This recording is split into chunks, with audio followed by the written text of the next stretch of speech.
The morning mist clung to the cobblestone streets of Oak Ridge as they emerged from the fog like apparitions. 6 massive German shepherds, moving with military precision, their muscular bodies flowing in perfect synchronization, dark intelligent eyes focused forward, alert to every sound and movement. No leashes, no harnesses, just raw, disciplined power in motion, commanded by someone hidden within their protective formation. Pedestrians froze. Cars slowed. Shopkeepers paused mid-task, all straining to glimpse whoever controlled these magnificent animals. Then gasps rippled through the gathering crowd as they finally saw her.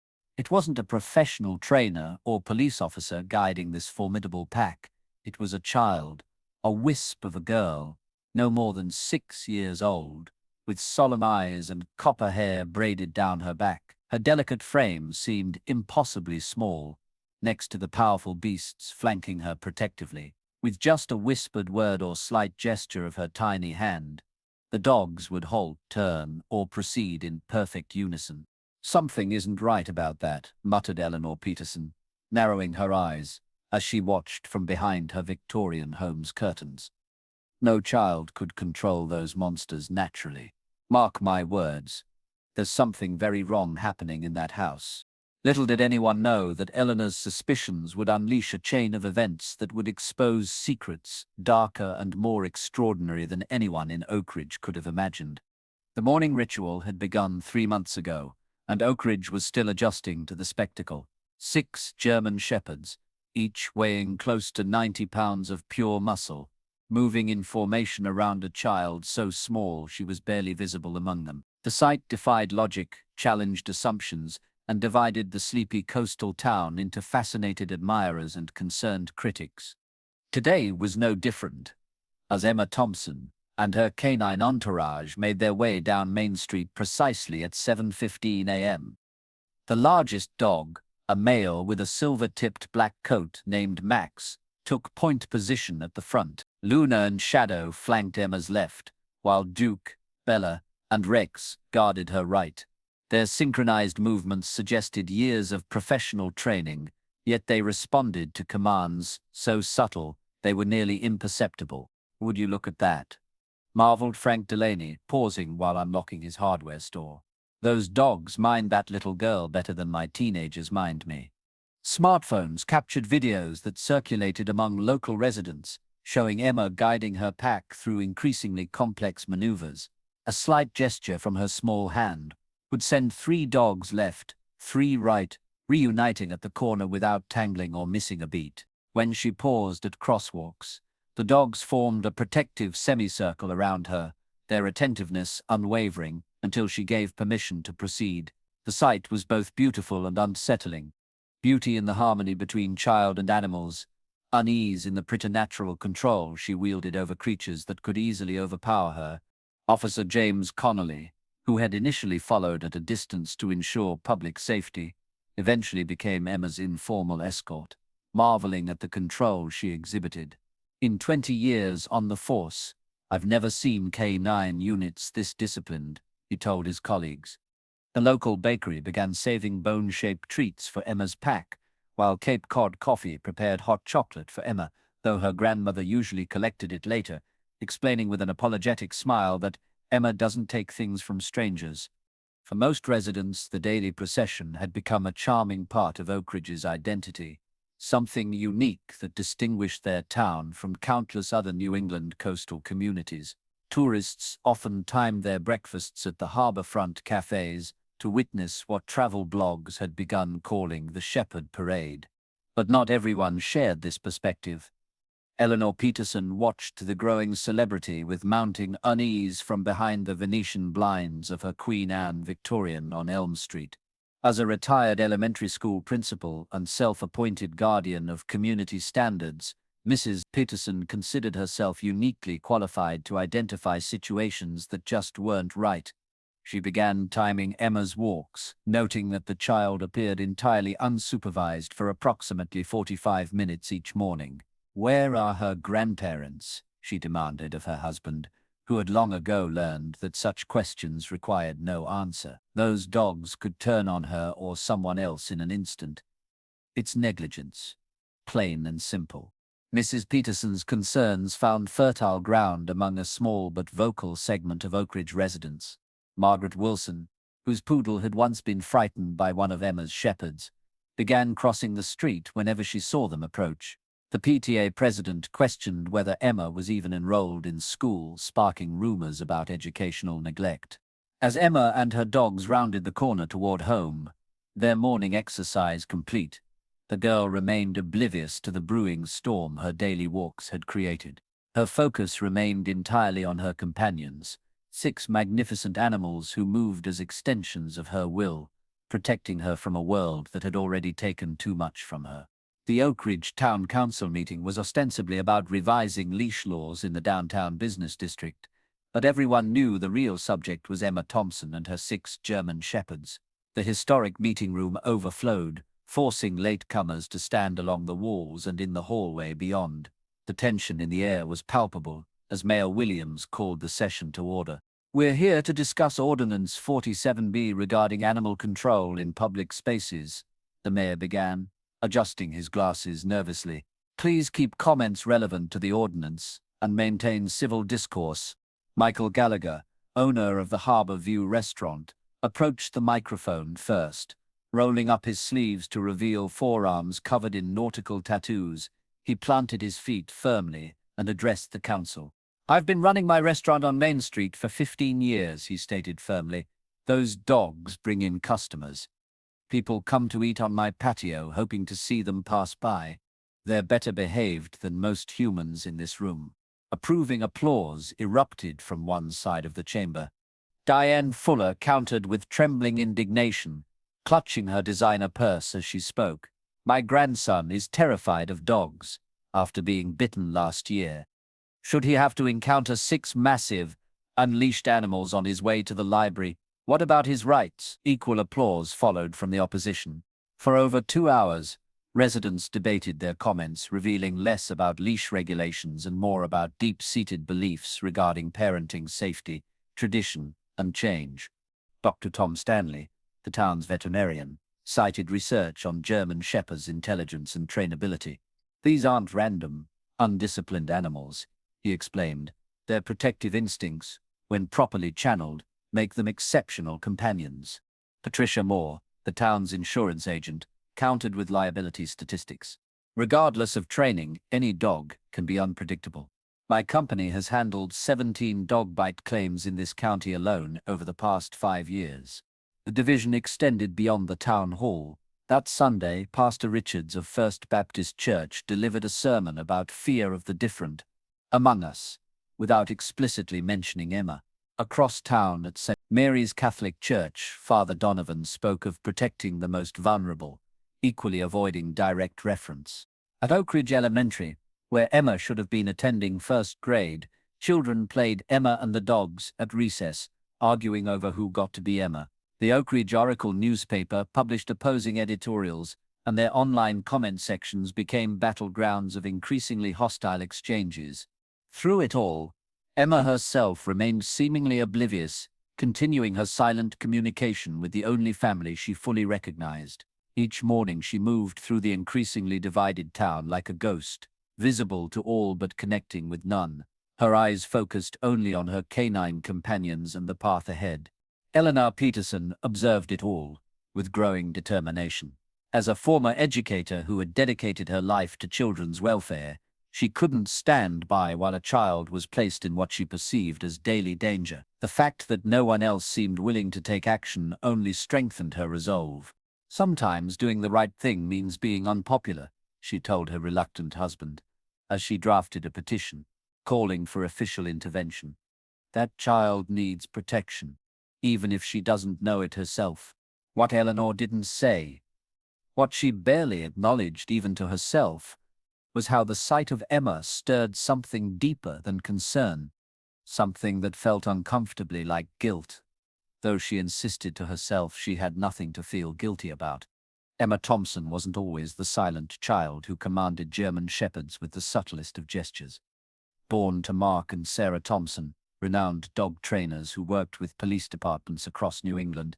Emma's early years were filled with joyful chaos in a home where dogs were family. Childhood albums preserved by her grandparents showed a once talkative little girl, Emma at 2, giggling as a puppy licked her face.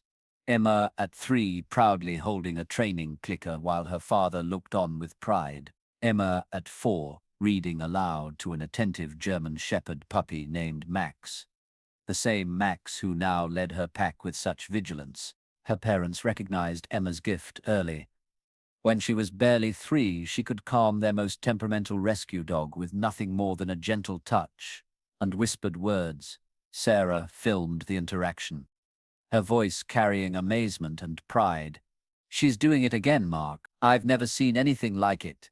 The Thompsons' world shattered on a rainy October evening in 2023. A pickup truck ran a red light, striking their car broadside. Mark and Sarah died instantly. Emma, secured in her booster seat, survived physically unharmed, but emotionally devastated. The trauma manifested as selective mutism. Emma simply stopped speaking, retreating into a world where only the dogs heard her whispers. Doctors later diagnosed mild autism spectrum disorder, explaining her intense focus on animals and inability to reconnect with humans after the traumatic loss. Life with her grandparents, Robert and Martha Thompson, in their weathered Cape Cod house, became Emma's new normal. At 74 and 72, the elderly couple faced the dual challenge of raising a traumatized 6-year-old while managing 6 highly trained German shepherds. Robert's heart condition and Martha's arthritis made it nearly impossible to walk the energetic dogs, whose training would deteriorate without regular exercise. Their fixed income stretched thin, covering food for the pack, and Emma's therapy sessions that yielded little progress. Yet they refused to separate the child from her last connection to her parents. Behind the peeling blue door of the Thompson home, a remarkable relationship developed. Emma discovered her parents' detailed training journals in the attic, filled with commands, techniques, and notes about each dog's personality. Night after night, she studied these volumes by flashlight, absorbing her parents' wisdom posthumously. She developed a language of subtle hand signals, soft whistles, and gentle touches that the dogs responded to with extraordinary precision. When Martha's back pain became too severe to manage the daily walks, Emma made a silent decision. One morning, she simply clipped each dog's leash to her belt, led them down the porch steps, and embarked on the journey that would soon captivate and divide their coastal town. "I didn't know what to do," Martha later confessed to Melissa Rodriguez, the social worker assigned to Emma's case. She was so determined, and the dogs were perfectly behaved with her. Robert and I watched from the window that first morning, ready to rush out if there was any trouble, but there wasn't. They protected her like she was their own pup. What Martha didn't share initially was what happened when they tried to stop Emma from walking the dogs alone. The normally placid child had thrown her first and only tantrum, silent but fierce, refusing food and sleep until her grandparents relented. It wasn't defiance they saw in her eyes, but desperation, as if this connection to her parents through daily training rituals was the only thing keeping her tethered to the world. So each morning, Robert and Martha watched their granddaughter lead 6 massive dogs through Oak Ridge, their hearts heavy with a complicated mixture of worry, pride, and grief for all that had been lost. They recognized in Emma's silent determination the same stubborn resolve that had characterized their son. "We're doing the best we can," Robert often said when neighbors questioned their decision. "Sometimes the best you can do doesn't look like what others think it should."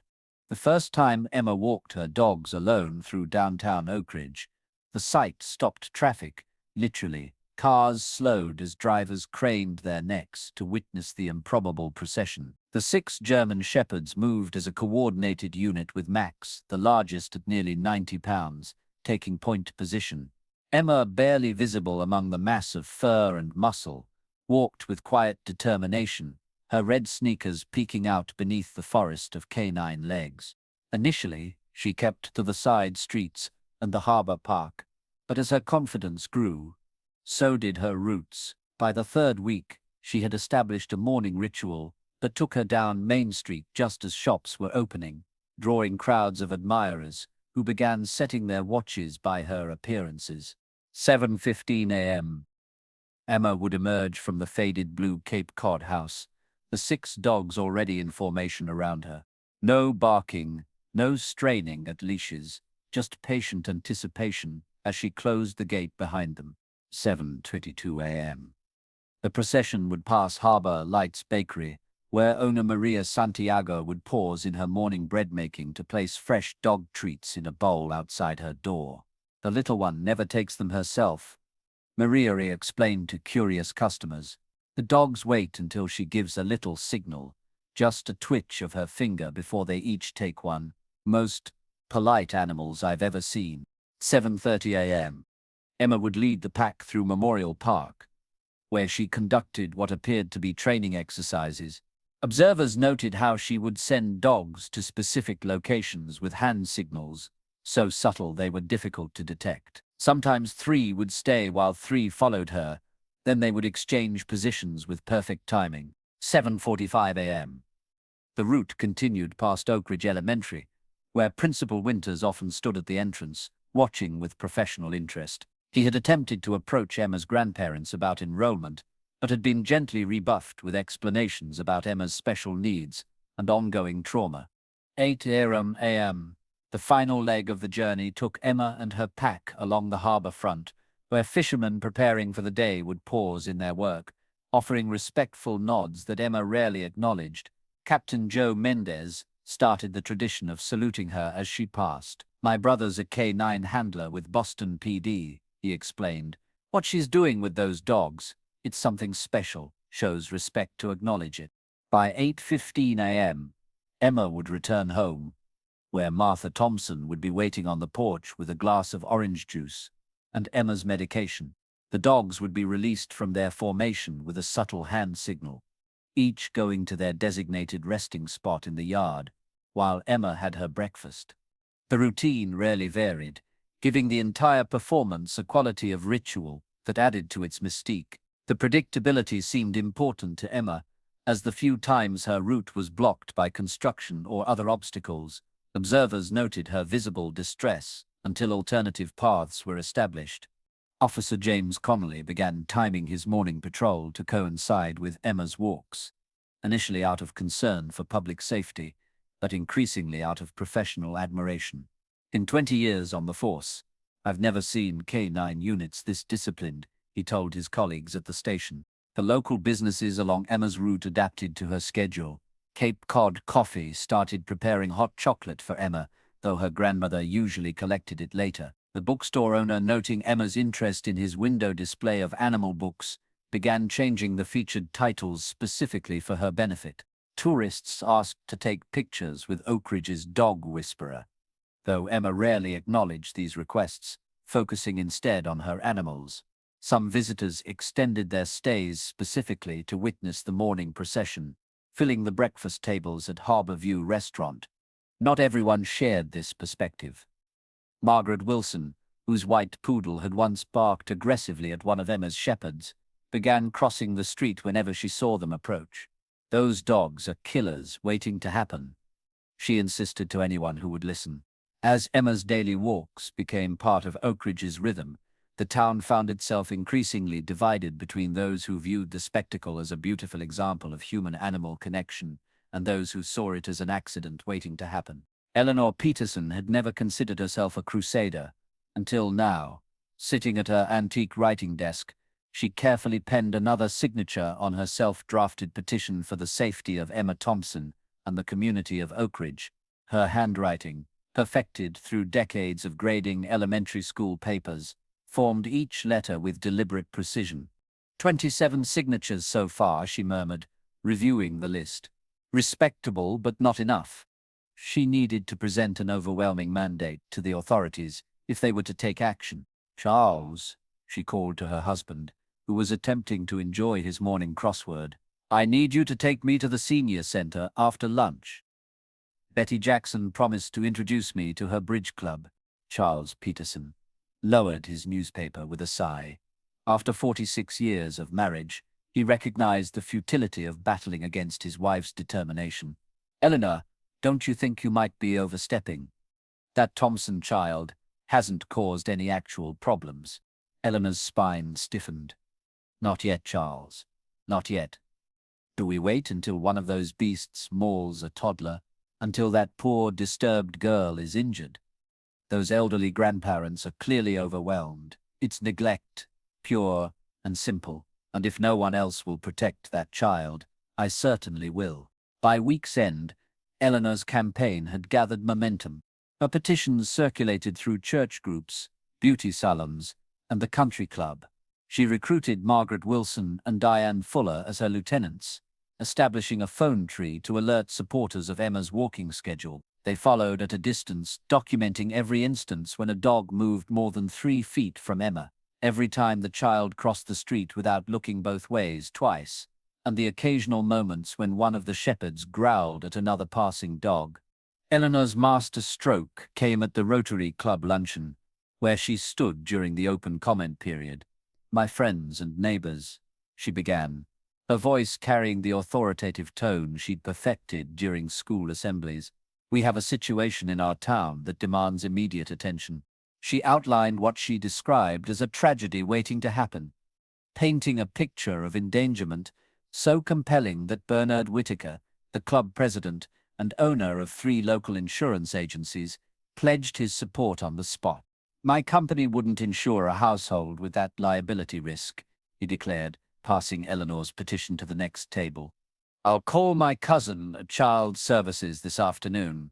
Eleanor's campaign found its most powerful ally in Councilwoman Victoria Harrington, who had narrowly lost the mayoral race to Williams the previous year. Recognizing political opportunity, Harrington publicly praised the concerned citizens bringing this important issue to light, and promised to review all relevant ordinances. The subtext was clear. Mayor Williams had failed to protect the community by not enforcing existing regulations. Not everyone succumbed to Eleanor's persuasion. Officer Connolly refused to sign, stating he'd observed no violation.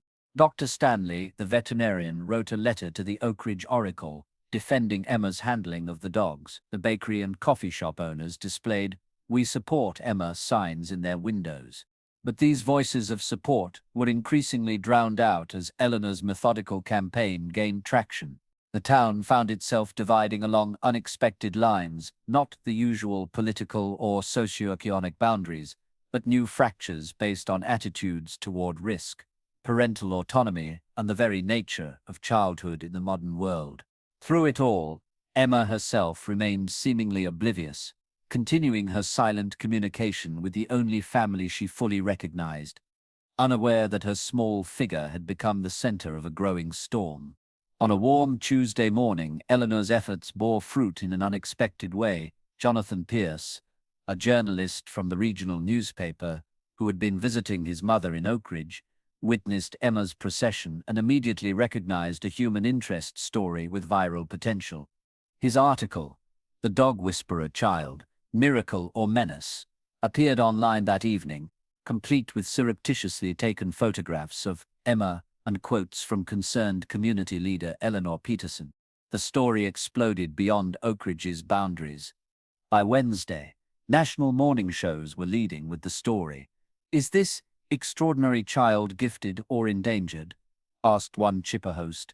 "Coming up next, the 6-year-old commanding 6 unleashed German shepherds through a Massachusetts town." Social media amplified the story further. The hashtag Young Dog Whisperer Child trended nationwide. A video compilation of Emma walking her dogs garnered millions of views in 24 hours. Online petitions emerged on both sides, one demanding intervention to protect Emma, another defending her right to maintain her connection with the animals. Overnight, Emma Thompson transformed from a local curiosity to a national Rorschach test. Child psychologists speculated about trauma responses and attachment disorders based solely on photographs. Animal behaviorists offered contradictory opinions without ever meeting Emma or her dogs. Self-proclaimed experts filled comment sections with armchair diagnoses, ranging from autism to supernatural abilities. It's like watching a slow-motion car crash. Martha Thompson confided to Officer Connolly, who had stopped by to check on the family. Everyone has an opinion about our Emma, but nobody actually knows her. For the Thompson household, this sudden notoriety proved overwhelming. Reporters camped at the end of their driveway. Strangers knocked on their door at all hours, some offering support, others demanding interviews, a few even claiming to represent television shows or documentary producers. Robert Thompson suffered heart palpitations from the stress, requiring a brief hospitalization. Martha changed their phone number after receiving both threatening and supportive calls from across the country. Through it all, Emma retreated further into silence, now refusing to leave the house, except in the pre-dawn hours to walk the increasingly agitated dogs. The national attention forced local authorities to respond. Mayor Williams, caught between competing constituencies and now under the harsh spotlight of media scrutiny, called an emergency meeting with the police chief, town attorney, and representatives from both the Department of Children and Families and Animal Control. The resulting press conference, held on the steps of Town Hall, drew media from Boston and Providence. The town of Oak Ridge takes the safety and welfare of all our citizens seriously, the mayor announced, sweat beading on his forehead despite the cool breeze.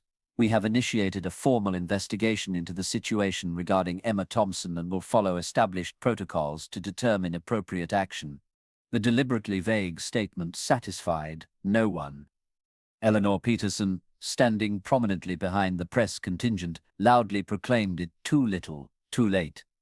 Emma's supporters booed when the animal control officer mentioned a safety assessment of the canines. Online commentators passed every word for hidden meaning, and cable news pundits debated the implications for parental rights, child welfare policies, and even Americans with Disabilities Act protections. As the sun set that evening, a black sedan with government plates pulled into the Thompsons' driveway. Martha, watching from behind lace curtains, clutched her husband's hand as caseworker Melissa Rodriguez from DCF and Officer Brett Jameson from Animal Control approached their door. Emma, sensing her grandparents' distress, moved closer to Max, burying her small fingers in his thick fur. The dogs positioned themselves protectively around her, as if recognizing that the threat they had been trained to guard against had finally arrived. Mr. and Mrs. Thompson, caseworker Rodriguez, began after introductions, her voice professionally neutral. We're here to conduct an initial assessment regarding concerns raised about your granddaughter's welfare and the management of your dogs. Robert Thompson, his voice shaking slightly, invited them to sit in the modest living room. Martha brought coffee while Emma remained in the corner, surrounded by her 6 German shepherds, watching the proceedings with wary eyes. Emma is a special child, Robert explained as the officials settled onto the worn floral sofa. After her parents died, these dogs became her way of staying connected to them. Officer Jameson eyed the animals uneasily. Regardless of emotional attachment, there are safety protocols that must be followed. 6 dogs of this size and power, he trailed off, as Max, the largest shepherd, fixed him with an unwavering stare. We understand your concerns, Martha interjected, her arthritis-swollen hands folded in her lap. Stop! But these dogs saved Emma. After the accident, she wouldn't eat, wouldn't speak. The dogs reached her when we couldn't. As the adults talked around her, Emma withdrew into her private world, communicating with subtle finger movements that sent each dog to its designated position in the room. The officials noticed this silent choreography with growing fascination. Caseworker Rodriguez turned to address Emma directly, using simplified language she employed with traumatized children. Emma, are you happy living here with your grandparents and the dogs? Emma's eyes, hauntingly like her mother's, met the caseworker's briefly before looking away. No verbal response came. For the next hour, Rodriguez and Jameson conducted their assessment with professional thoroughness. They inspected the dog's living conditions, reviewed veterinary records, and examined Emma's sleeping area. They noted the training journals stacked neatly on Emma's desk, the carefully organized dog grooming tools, and the photographs of Emma's parents prominently displayed throughout the house. The dogs appear well cared for, Officer Jameson acknowledged reluctantly. Their vaccinations are current, and they show no signs of aggression in the home environment. And Emma seems physically healthy, Rodriguez added, reviewing the medical records Martha had provided. Her pediatrician notes concerns about social development, but acknowledges the bond with the dogs as potentially therapeutic. Robert leaned forward earnestly. Dr. Chen, Emma's therapist, believes separating her from the dogs would cause severe psychological damage. She's recommended using their connection as a bridge to wider communication. Rodriguez made notes on her tablet. We'll need to speak with Dr. Chen as part of our assessment. The court generally gives significant weight to treating physicians' recommendations. Court? Martha's voice trembled. Is it really coming to that? We've scheduled a formal hearing for next Tuesday, Rodriguez finally announced, rising from her seat. A judge will review the situation and determine whether temporary measures are needed while we complete our investigation. She handed Martha a sheaf of documents. This explains your rights and the process moving forward. As the officials departed, they didn't notice Eleanor Peterson's car parked discreetly down the block, nor did they see her satisfaction as she watched them leave. Finally, she whispered to herself, that poor child will get the help she needs. Inside the Thompson home, Martha sank into her chair, tears streaming down her weathered cheeks. They'll take her away, Robert, or the dogs. Either way, it will destroy her. Robert knelt painfully beside Emma, who sat on the floor, surrounded by her canine guardians. Emma, sweetheart, he said gently, we're going to need your help. We need to show these people how special you and the dogs are together. For a moment, something flickered in Emma's eyes, a spark of understanding, perhaps even determination. Then she returned to stroking Max's head, her silence more profound than any spoken words could be. The battle for Emma's future had formally begun, with forces gathering on all sides that would soon collide in ways no one could predict. As the investigation into Emma's situation intensified, officials discovered Max's remarkable ability to detect Robert's cardiac episodes before symptoms appeared. A service animal specialist confirmed that Max functioned as an effective medical alert dog, gradually shifting public opinion. Dr. Nathan Jackson, a young veterinarian specializing in animal behavior, took a different approach than other professionals. He carefully studied Emma's hand signals until he could replicate them. When Luna, one of the shepherds, responded to his command, Emma made direct eye contact with him. Her first engagement with any observer. Your parents' training journals, he realized when Emma showed him a notebook filled with diagrams. You've been studying and adapting them.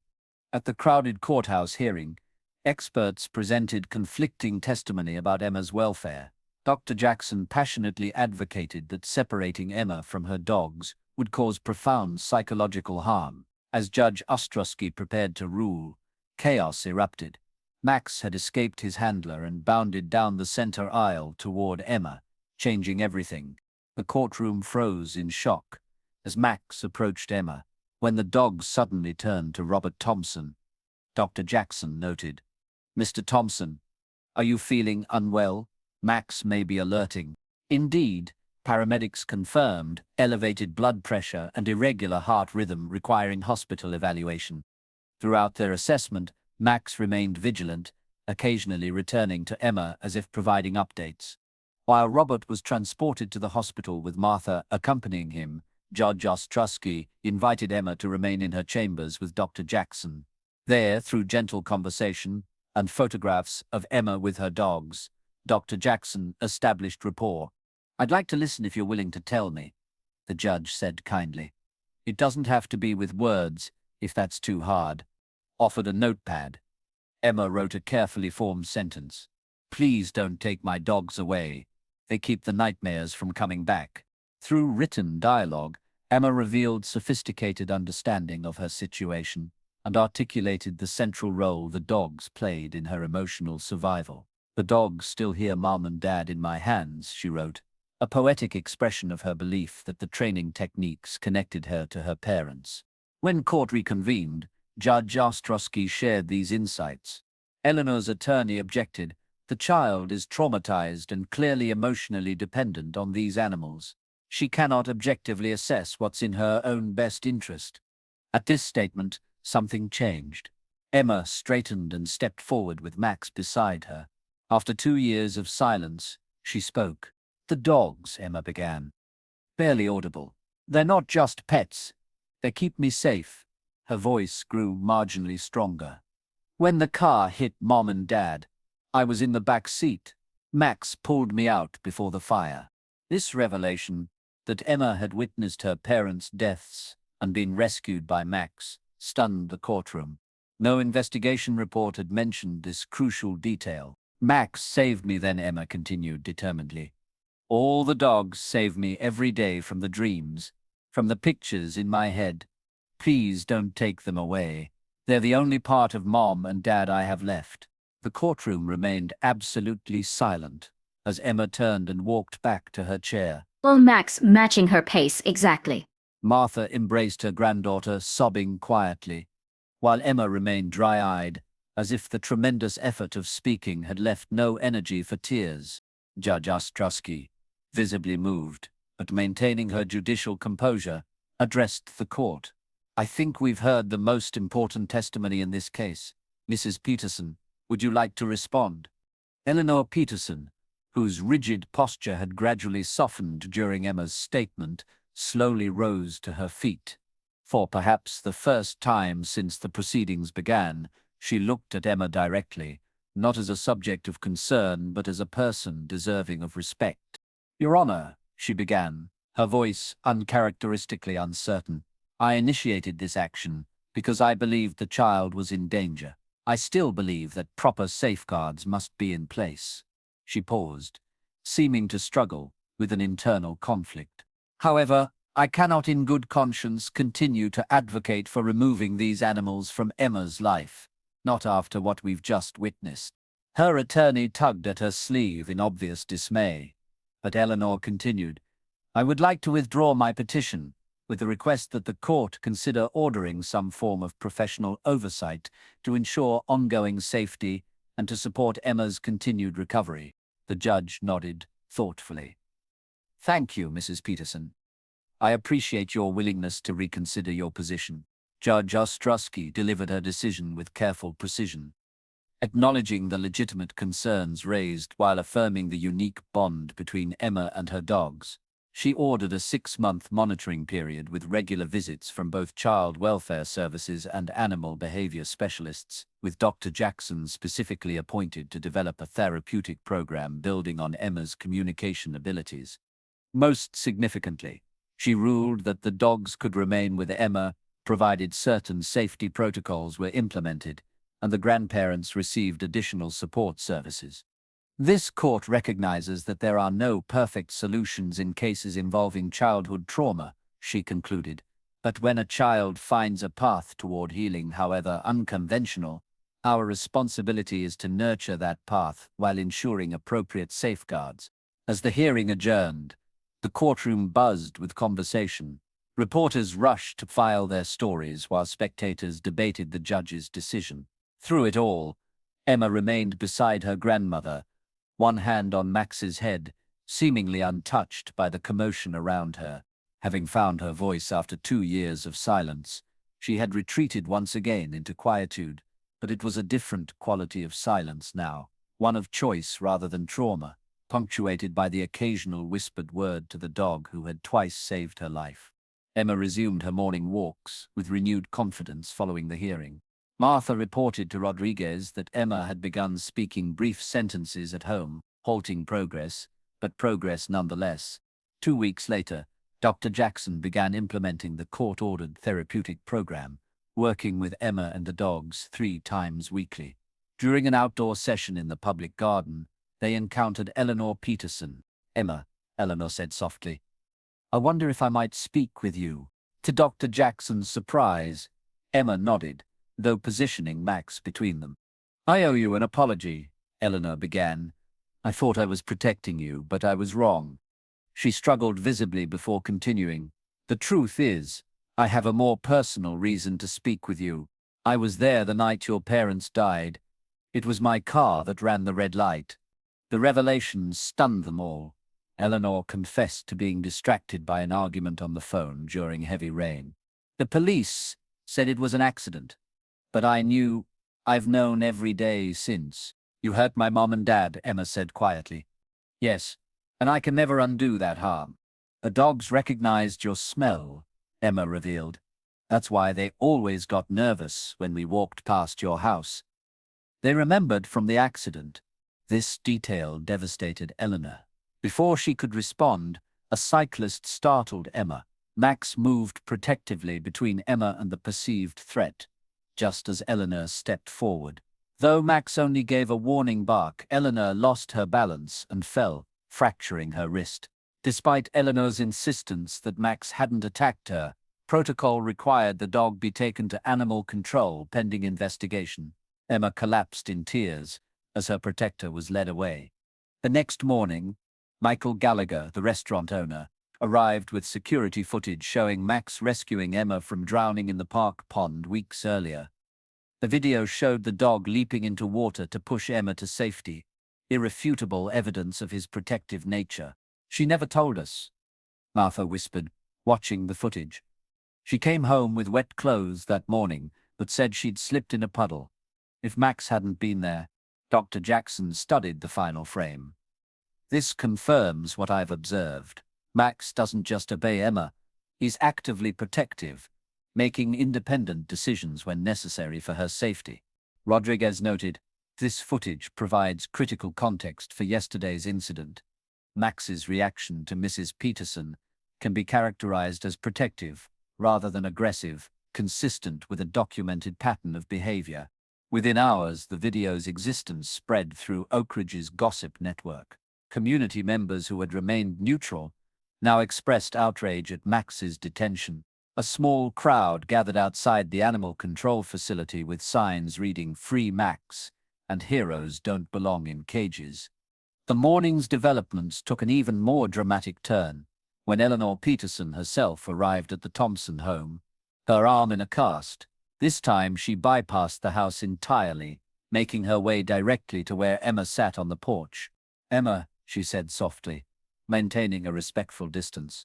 I've just learned about the pond incident, about how Max saved you. She paused, gathering her courage. I've done something terrible, worse than you know. The accident that took your parents wasn't entirely as I described yesterday. Emma looked up, her expression guarded as Eleanor continued. I told you I was distracted by arguing with my husband. That was true, but I also had 2 glasses of wine at lunch.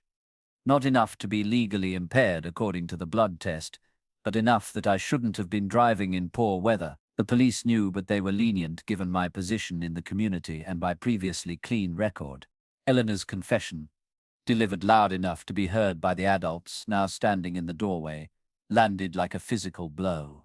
Martha gasped, while Robert's face darkened with renewed anger. I've lived with this secret for 2 years, Eleanor continued, tears streaming down her face, using my influence to bury the complete truth, convincing myself it was better for everyone. Then when I saw you with those dogs that might recognize me, might somehow expose what I'd done, I panicked. I told myself I was protecting you, but really I was protecting myself. She reached into her purse, withdrawing an envelope. I've just come from the police station, where I gave a complete statement correcting the record. I've also submitted my resignation from all community positions. She placed the envelope on the porch step. This is a formal letter taking full responsibility for yesterday's incident and explicitly stating that Max acted appropriately as a protective service animal. My attorney has already submitted it to Animal Control and Judge Ostrowski's office. Why now? Emma asked quietly. Eleanor's shoulders sagged under the weight of the question. Because watching that security footage, seeing how Max risked himself to save you without hesitation, made me realize how badly I failed to take responsibility for my actions.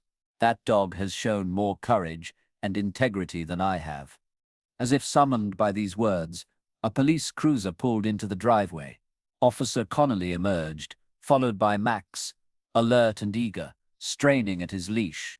Special delivery, the officer called out, his weathered face breaking into a smile. Mrs. Peterson's statement fast-tracked the review process. Max has been officially cleared of any wrongdoing and is classified as a service animal under the court order. Emma, silent and withdrawn just moments before, let out a cry of pure joy and raced down the porch steps. Max, seeing his young handler approaching, sat obediently until Officer Connolly released his leash. Then dog and child collided in a reunion of unbridled emotion, Max's tail whipping the air as Emma buried her face in his fur, whispering words only he could hear.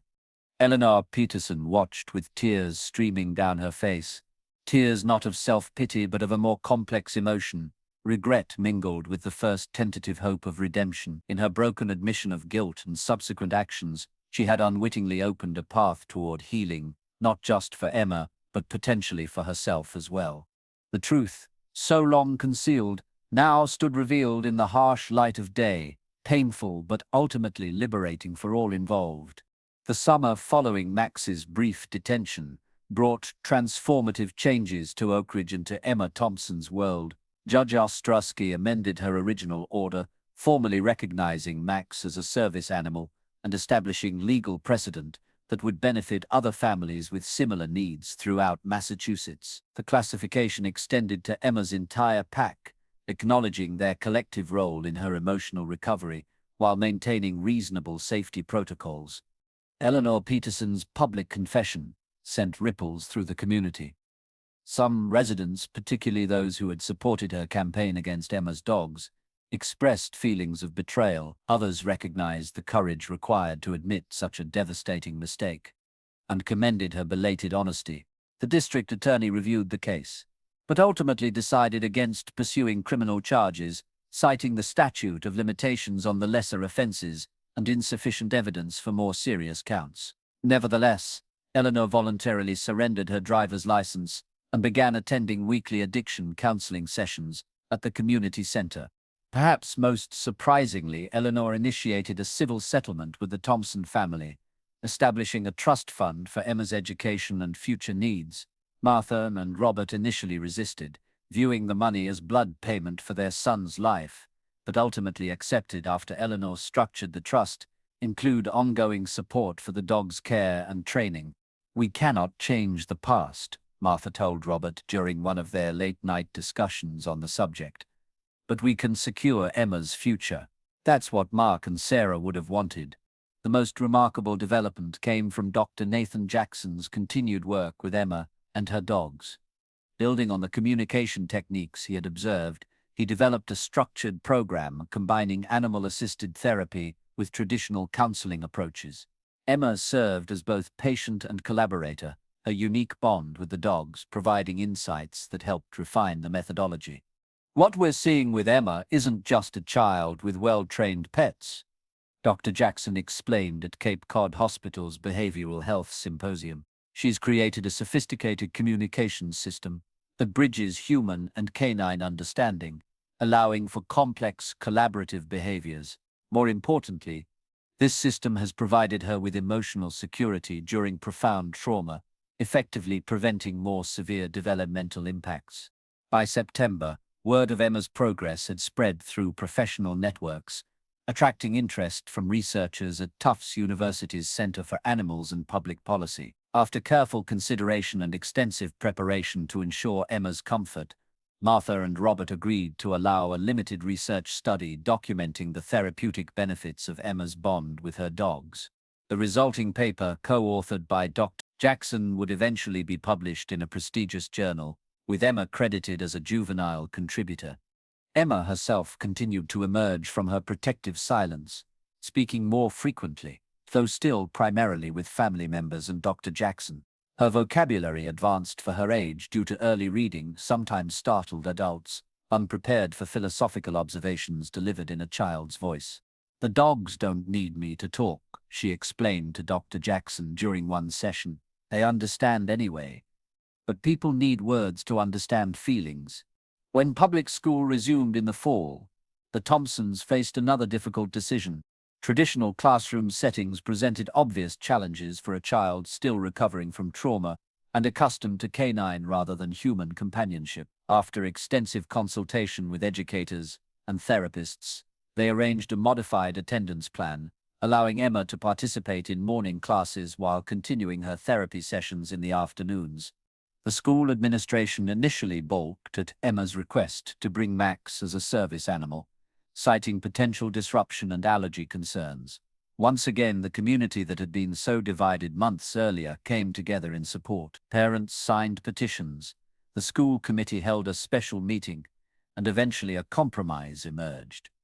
Max would accompany Emma during her transition to school, gradually reducing his presence as she became more comfortable. On her first day of first grade, Emma walked into Barnstable Elementary holding tightly to Max's service vest, with one hand and Martha's fingers with the other. Students had been prepared for their unique classmate, but children's natural curiosity still resulted in a flurry of questions that might have overwhelmed Emma months earlier. Instead, she found her voice quietly explaining Max's role while the German Shepherd sat perfectly behaved beside her desk. "He helps me remember to breathe when I get scared," she told her classmates with simple honesty. "And he reminds me that I'm safe now." By winter, Emma had progressed to attending school, full days 3 times weekly, with Max waiting in the counselor's office rather than remaining in the classroom. Her academic performance, initially a concern given her irregular early education, proved exceptional, particularly in reading and natural sciences. Her social integration proceeded more gradually, but by the holiday concert in December, she had formed tentative friendships with 2 classmates who shared her interest in animals. Eleanor Peterson's redemption arc progressed in parallel with Emma's recovery. After her initial confession, she withdrew from public life, selling her Victorian home and moving to a modest apartment near the community center where she began volunteer work. Many expected her to leave Oakridge entirely, but Eleanor chose to remain, bearing the weight of community judgment as part of her self-imposed penance. The true turning point in Eleanor's relationship with the Thompson family came unexpectedly during a winter storm that caused extended power outages throughout Cape Cod.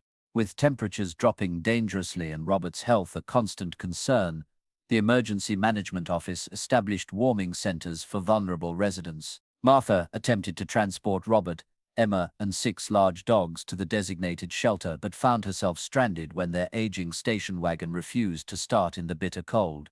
It was Eleanor who answered their call for assistance, arriving with a rented SUV large enough to accommodate the entire Thompson household, including the dogs. During the 3 days they shared at the community shelter, the tentative foundations of forgiveness began to form. Not the easy absolution of greeting cards, but the hard-earned reconciliation that acknowledges harm while creating space for healing. By spring, Dr. Jackson's therapeutic program had expanded to include other children struggling with trauma and communication difficulties. With the Thompsons' permission, he established the Pause for Communication program, utilizing a training facility donated by a local business owner. Impressed by Emma's story, Max and his packmates served as the program's canine pioneers, demonstrating the techniques Emma had developed and refined. Emma herself, once the silent subject of community concern, gradually stepped into the role of junior instructor. Under careful supervision, she began helping other children establish connections with specially trained therapy dogs. Her soft voice, still hesitant at times, carried special authority when explaining canine communication to children who, like her former self, struggled to find words for their feelings. "Dogs understand what's in your heart," she told a 7-year-old boy who hadn't spoken since witnessing domestic violence in his home. "They don't need you to use the right words. They just need you to be honest." The boy, who had remained unresponsive to traditional therapy for months, reached tentatively toward the German Shepherd puppy Emma had selected for him.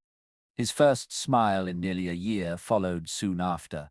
On the anniversary of the court hearing that had nearly separated Emma from her dogs, Mayor Williams declared Canine Companionship Day in Oakridge, featuring a community celebration in the same public garden where Max had once rescued Emma from drowning. The ceremony included the unveiling of a small bronze plaque commemorating the event and recognizing the therapeutic program that had grown from it. As Emma stood beside the plaque, surrounded by her 6 German shepherds, and flanked by her grandparents, Dr. Jackson, and in a development few could have predicted, Eleanor Peterson. Mayor Williams presented her with a certificate of appreciation for her contributions to the community. When invited to speak, Emma stepped forward without hesitation. Max at her side, maintaining a watchful but relaxed presence. "My parents taught me that dogs and people are meant to help each other," she said, her voice clear and steady. "I think they'd be happy to see how many people are being helped now." She glanced at her furry companions, a smile transforming her solemn face into that of any ordinary 7-year-old experiencing a moment of pure joy. The dogs already knew that all along. Sometimes we just need them to remind us. As the crowd applauded, Martha Thompson embraced her granddaughter, tears glistening in her eyes. "Your parents would be so proud," she whispered. Emma nodded, reaching down to stroke Max's head. With the quiet confidence of a child who had found her way through darkness into light, guided by the unwavering loyalty of 6 remarkable dogs, and the community that had ultimately rallied to protect them all. In the twilight of our years, we often reflect on what truly matters. Emma's story reminds us that healing comes in unexpected forms, and that it's never too late for redemption or second chances. Like Eleanor, many of us carry regrets that seem too heavy to bear. Mistakes we believe define us, yet our courage to finally face the truth offers a powerful lesson. Acknowledgement of our failings can be the first step toward healing, both for ourselves and those we've harmed. The bonds between Emma and her dogs mirror the connections we cherish with those who stand by us unconditionally. They remind us that family isn't always defined by blood, but by those who guide us through our darkest moments without judgment. As we face our own challenges, let us remember that wisdom comes not from avoiding life's storms, but from learning to dance in the rain, sometimes with companions who speak no words, but understand our hearts completely.